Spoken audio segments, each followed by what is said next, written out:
Hey guys, it's me, Rich. A political divide that lasted generations may be collapsing right before our eyes, and Britain's ruling class may not be prepared for what comes next. Today, we're looking at why Protestants and Catholics in Northern Ireland, groups that spent decades on opposite sides of history, are suddenly finding common ground on issues like immigration, public safety, and government accountability. But on the other hand, what happens when millions of ordinary people begin believing nobody in power is listening anymore?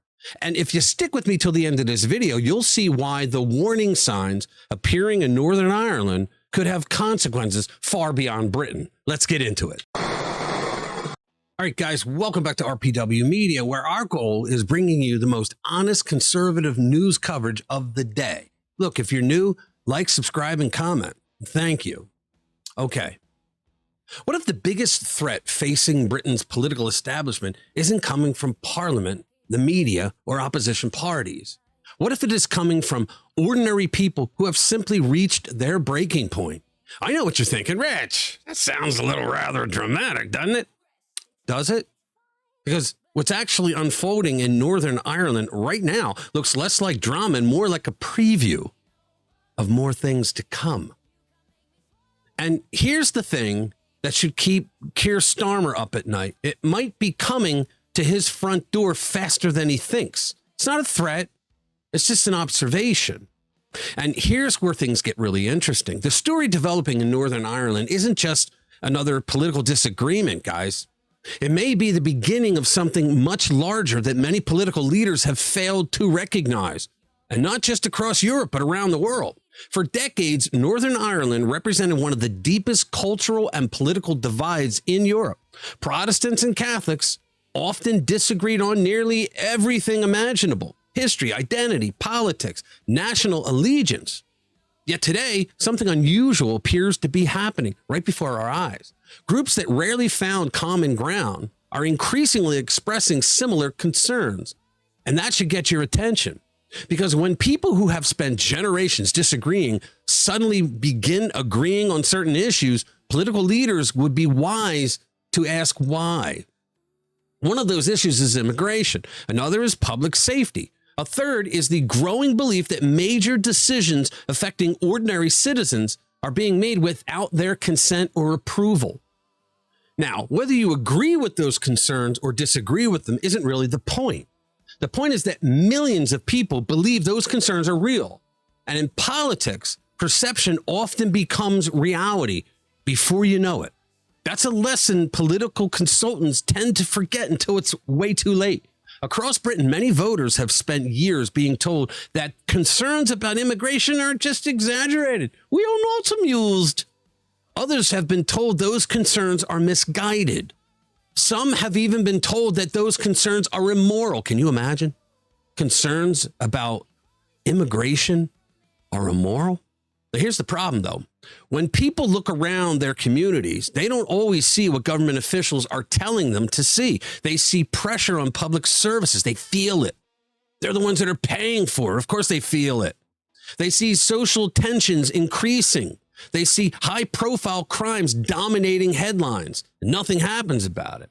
And many have concluded that political leaders either don't understand their concerns or simply don't care about them. Let's pause for a second, right? Whether that's true is actually less important than the fact that many voters believe it is true. And that's where it could get dangerous. That distinction matters because trust is the foundation of every democratic government. Citizens don't have to love every policy. They don't have to agree with every politician. Who does? They don't even have to like the people running the country, but they do need confidence in that system and that the system listens to them. That's important. Too many people in government forget about that. Once that confidence starts disappearing, guys, governments face a very different kind of challenge. And that challenge isn't ordinary political opposition. Democracies are designed to handle disagreement. The bigger problem emerges when people begin losing trust in institutions themselves. Look at what's happening across much of the Western world. Trust in the media has declined. Trust in government has declined. Trust in universities is near nil. Trust in major political parties is near nil. Trust in public institutions generally has declined. They did it to themselves. When that happens across multiple sectors simultaneously, rebuilding public confidence becomes extraordinarily difficult. Am I right? Northern Ireland presents a particularly interesting case because people there tend to have long memories. They know their history. They understand political conflict. They often are skeptical of authority. That doesn't automatically lead to unrest, so stop it. But it does mean frustration tends to linger longer than political leaders might prefer. For years, many voters tried traditional methods. They voted. They attended public meetings. They protested. They debated. They participated in the political process, what you're supposed to do. Yet many now feel that those efforts have produced very little change because no one's listening. Again, whether that perception is completely justified is almost secondary at this point. And the leadership, they're not getting it. The politically significant fact is that growing numbers of people seem to believe it.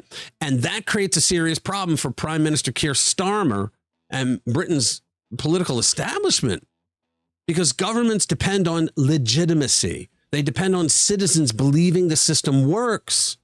Once enough people begin questioning that assumption, things become complicated and very quickly. Here's another factor that deserves attention. Many citizens increasingly feel their national history, culture, and identity are viewed negatively by the very people who govern them. They hear constant discussions about diversity. They hear discussions about inclusion. They hear discussions about multiculturalism, all garbage. Yet many say they rarely hear political leaders speak positively about Britain itself. You may agree with that criticism. You may reject it entirely. But politically speaking, perceptions matter. Voters act on what they believe, not on what consultants wish they believed. And that's where Britain's leaders may be facing their greatest challenge. For years, critics of mass immigration were often dismissed as extremists, racists, and reactionaries. That strategy worked surprisingly well because the Irish people are usually calm. They're accepting until they hit their boiling point. Social pressure kept many people quiet. Media criticism carried influence to a degree. Public stigma discouraged open debate. But those tools appear to be losing effectiveness. More citizens seem willing to ignore the labels now. More people seem willing to voice concerns publicly. More people seem willing to challenge political narratives, and that changes the political equation totally. The issue extends well beyond Northern Ireland. Across England and throughout the United Kingdom, debates over immigration crime, cultural identity, and government accountability continue growing. The argument is no longer whether those concerns exist. We know they exist. They know they exist. The argument is how long governments can ignore those concerns before voters demand something different. History offers a pretty clear lesson. Political systems remain stable when people believe they have a meaningful voice. Problems emerge when large groups conclude nobody's listening. That lesson applies far beyond Britain.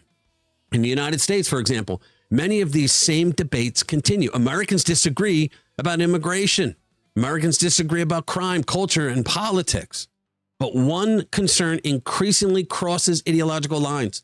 A growing number of citizens believe institutions serve political insiders more effectively than the ordinary citizen. Again, whether that belief is completely accurate isn't the most important point. I'll keep saying it. The important point is that millions of people believe it, and perceptions shape political outcomes. Politics is downstream from culture. And when you get ignored for decades by politics, the culture changes. That brings us to the central question facing governments across the Western world. How long can leaders continue pursuing policies that large numbers of voters oppose before those voters demand a different direction? In the United States, we have a Democratic Party that is always on the 20% of an 80-20 issue. 80% of Americans want something or don't want something, and they're always on the other side. Northern Ireland may not provide the final answer for us, but it may offer an important warning. Because when people lose faith in institutions, they rarely become more obedient. They usually become more determined, more vocal, more engaged, more willing to challenge the status quo. Sooner or later, every government confronts that reality. It's called the beach ball effect. You take a beach ball and you try to push it underwater. Well, the government is the beach ball pushing down. And what happens when you push a beach ball underwater? There's pressure that always pushes it up.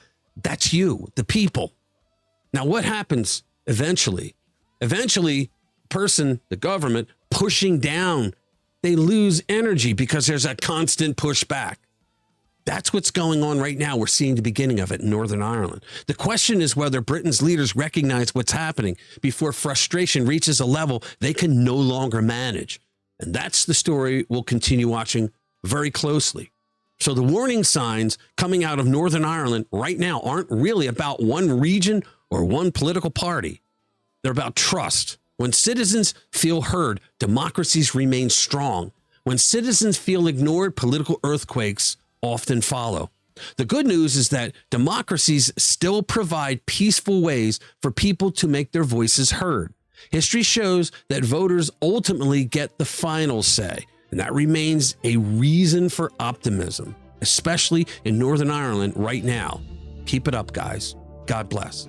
So tell me what you think in the comments below. I love hearing from you guys. Thank you for watching. I'll see you in the next one. They tell me it's progress. They tell me it's fine, but I see the cracks in their assembly